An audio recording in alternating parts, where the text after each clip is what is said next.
Bonjour, bienvenue sur CodeChita. Aujourd'hui, on va examiner la manière de faire rebondir un lutin.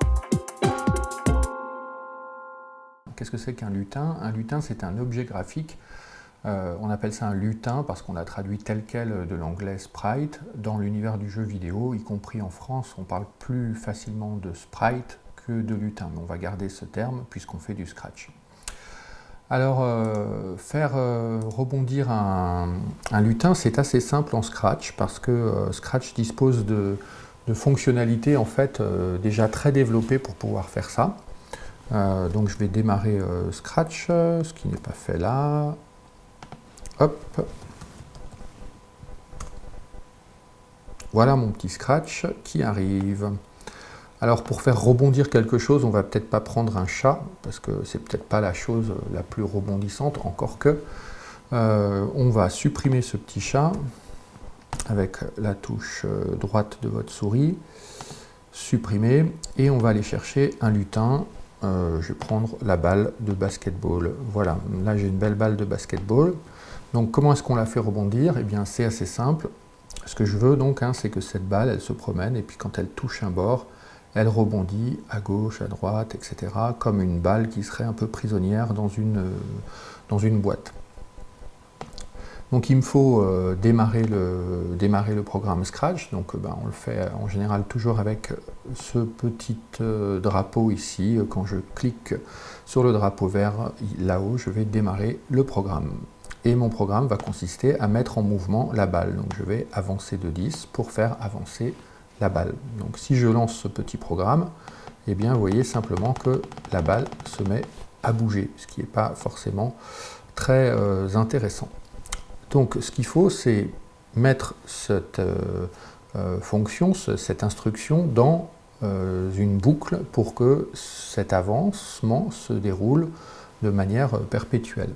Donc on va aller dans les contrôles et on va prendre la boucle répétée indéfiniment. On va placer le bloc de mouvement à l'intérieur et on va coller le tout.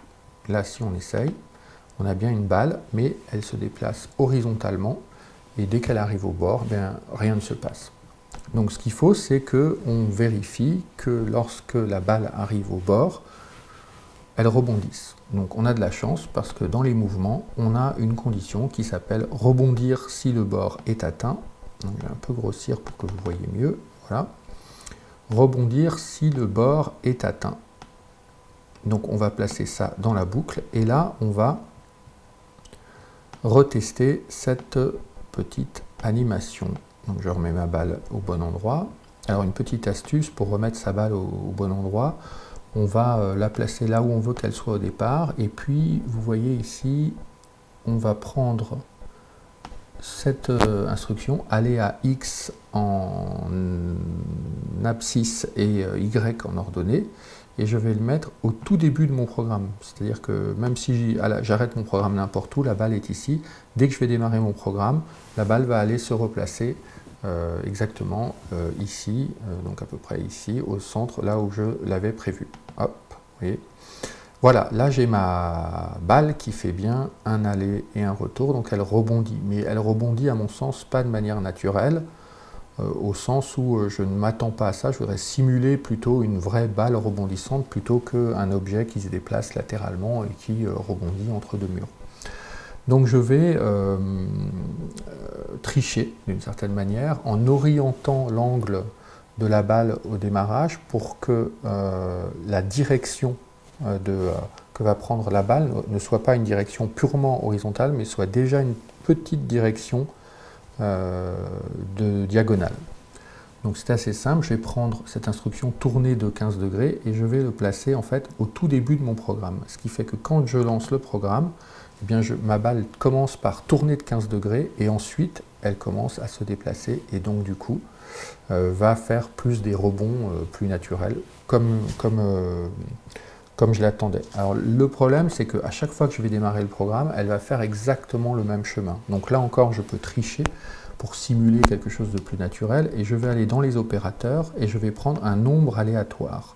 Et je vais, au lieu de dire que je vais faire tourner la balle de 15 degrés, je vais tirer un nombre aléatoire entre 1, plutôt entre 3 par exemple, et 15 degrés, donc plus ou moins une orientation différente à chaque fois que le programme va démarrer. Donc ici, je vais mettre entre 3 degrés, parce que 1 ne me paraît pas être très signifiant, et 15 degrés. Donc ce tirage de nombre aléatoire, je vais directement en fait le placer ici. Et maintenant, je vais tourner de un nombre entre 3 et 15 degrés. Donc si je réessaye, à chaque fois, vous voyez, ma balle là, elle a démarré comme ça. Si je relance, elle part dans l'autre sens. Si je relance, elle part un peu plus haut. Donc j'ai vraiment un peu l'impression que ma balle a été jetée au démarrage et que vraiment là, on est dans une logique de rebond. Par contre, on n'entend pas grand-chose. Donc on va rajouter un son. Donc rajouter un son, c'est très simple. Vous allez dans la partie son et vous avez toutes sortes de commandes pour jouer un son. Donc on va d'abord aller chercher un son dans la bibliothèque de son en cliquant sur l'onglet son, le petit haut-parleur, et puis je vais chercher quelque chose de percussif, parce qu'une balle finalement c'est quelque chose qui percute un mur ou le sol, donc il faut un son assez court. Alors je vais tester des sons, c'est pas mal.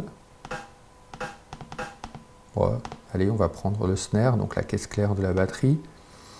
On voit que le son est court. Parfait.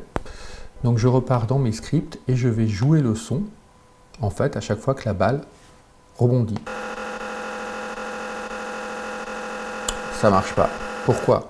Parce qu'en fait, je n'ai pas de condition. J'ai d'un côté rebondir si le bord est atteint, qui est déjà en lui-même une boucle qui teste quelque chose, et puis jouer le son qui est joué de manière indéfinie dans la boucle répétée indéfiniment. Donc il faut que je puisse tester si en effet la balle a bien touché un bord. Eh bien on a de la chance parce que toutes ces instructions existent aussi en Scratch de manière assez efficace.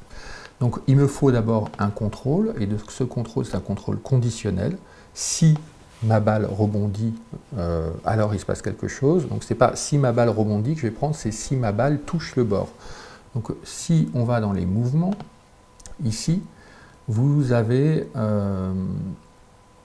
pardon, c'est pas là, c'est dans les capteurs évidemment. On a quelque chose qui s'appelle pointeur de souris touché. Par exemple, si le pointeur de souris touche la balle. Mais si vous cliquez sur le petit triangle, vous allez voir qu'il y a écrit bord.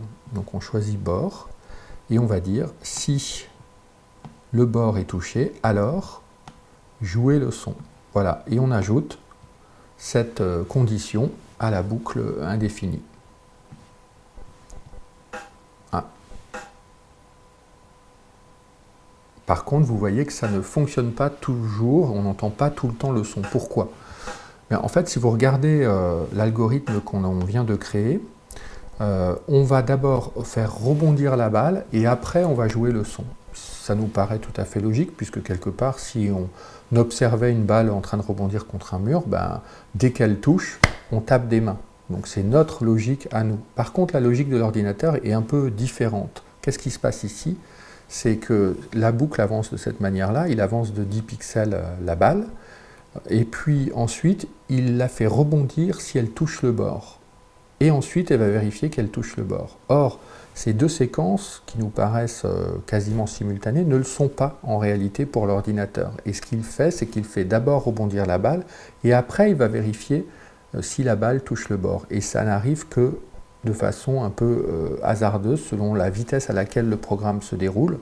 Là, en l'occurrence, j'ai ma balle qui arrive, je la fais rebondir, et après je vérifie si le bord est touché. Et vous voyez que dans de nombreux cas, en fait, ça ne va pas fonctionner. Un peu comme si vous observiez le rebond de la balle et puis vous n'êtes pas exactement synchro avec ce rebond. Donc en fait, on va résoudre ça de manière tout simple, c'est qu'on va glisser l'évaluation de cette condition juste avant. Et donc on va avancer de 10 pixels, on va vérifier si la balle touche le bord. Si elle touche le bord, on joue le son.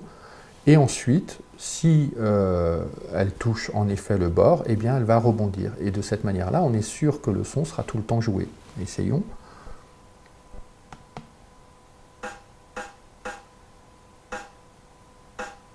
Voilà.